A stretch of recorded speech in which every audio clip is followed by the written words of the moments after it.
Kristian, it's been a special few weeks, and that was a special 80 minutes. How do you sort of sum up that game today?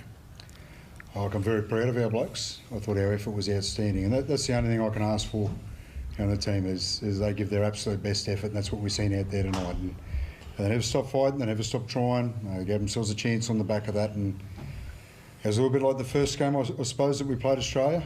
We had some chances. Our alley drops went over the line, and volley drops went over the line. They were chances that we get them right. Makes it a little bit different, puts a little bit more pressure on. A couple of other things we just didn't quite execute, but at the end of the day, as I said, I'm really, really proud of the effort. That resolve, they could have easily patted themselves on the back after what happened last week. When you're down 24 against that Australian team, you almost give up the fight, but they didn't. What does it say about this transformation of the team from when you took over to where they are now? Look, I think what 2017 taught us was that we could beat the number one teams. We did that against New Zealand, and since then we've carried a lot of belief that we can continue to do that. And I think we played with that belief tonight. And I never once doubted us. I hope these players didn't doubt themselves, because they shouldn't have, and I don't think they did with the way they performed. And again, I'm really proud that. You're right there. The score did get a little bit big at one stage, but they kept fighting. We put ourselves back in the game. So, as I say, I just couldn't be prouder. Just Kristian, there's a bit of confusion. Are you going to stay on in this role going into next year? Obviously, you've got the Dolphins gig.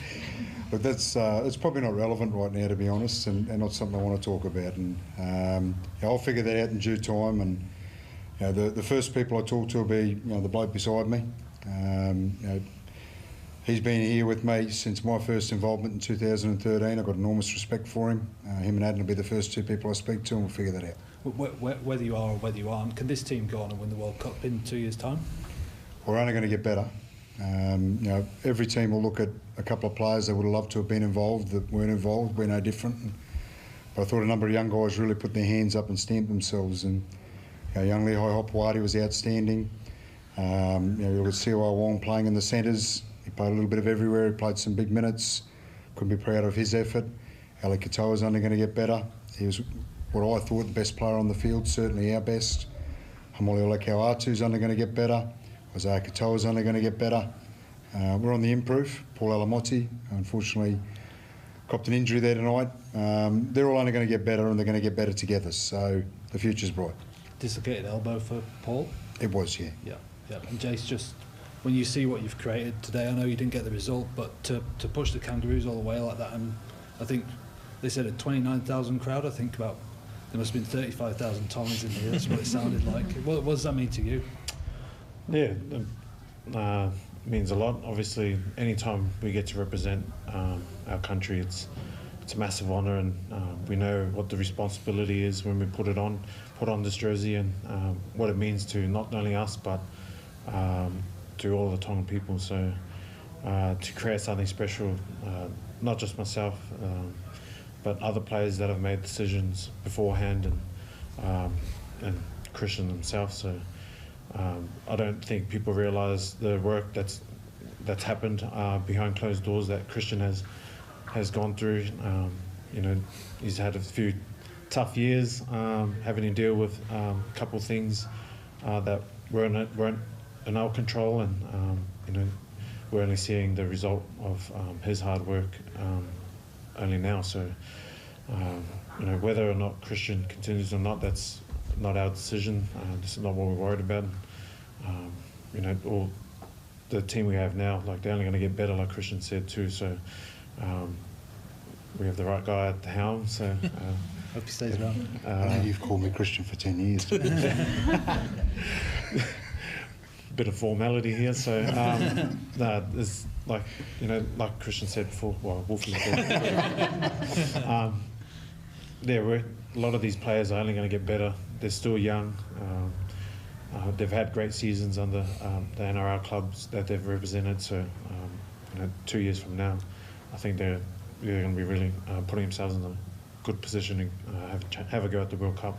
Just with what you've created over the last couple of years, obviously Samoa had a really good 22 World Cup and have continued that on. you're going to meet in this tournament next year. Do you think how big that game could be? Like, are we talking Homebush, some Cup sellout? Like, it would go off, wouldn't it? I think it's only fitting we take that back to Auckland. Okay. Both countries have massive followings there, but we're not going to look too far ahead, obviously. A lot can happen between now and then, so it is exciting thinking about it, but wherever the venue is, I'm sure it'll be a sellout again.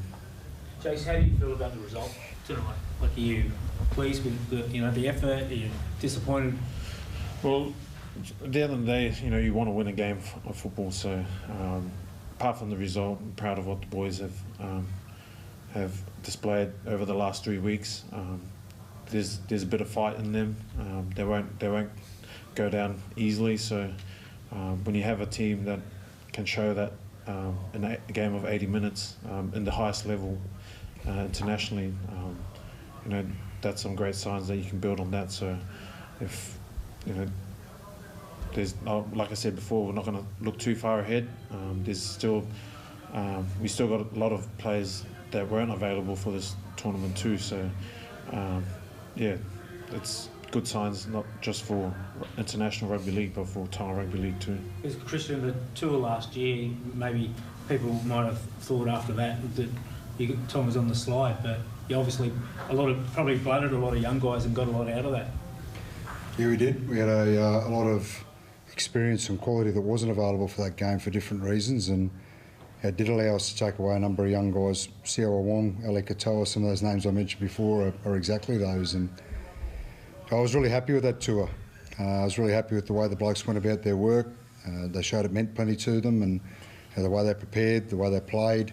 It's hard conditions to go over there and win. But I think we took a lot out of it, and I think you're seeing some of those things that we took out of it in this tournament, certainly. Kristian, you've had a very close look at Isaiah Katoa now for a while at Clubland and with Tonga.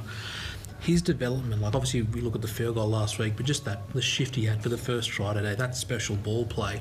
How have you seen his development over the past 12 months? He's had a few setbacks, I guess, at club level, but just for a young man to where he is now, how excited should Tongan fans be for the next decade or so? Yeah, well, look, a bit like the team, I'm really proud of Isaiah from this tournament. He hasn't got everything right. He's a really hard marker on himself, but he's kept going at the game.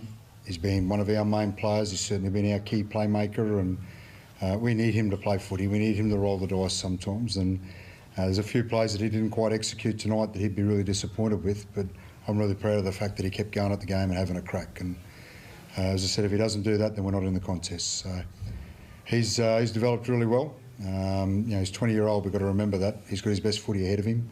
He's only going to get better from this, and I really like the way he's grown up through this tournament.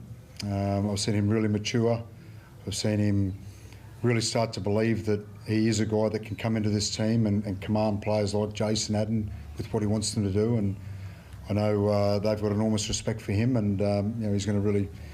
I think this tour has been great for him in terms of giving him a really good starting point for what he's going to do next year.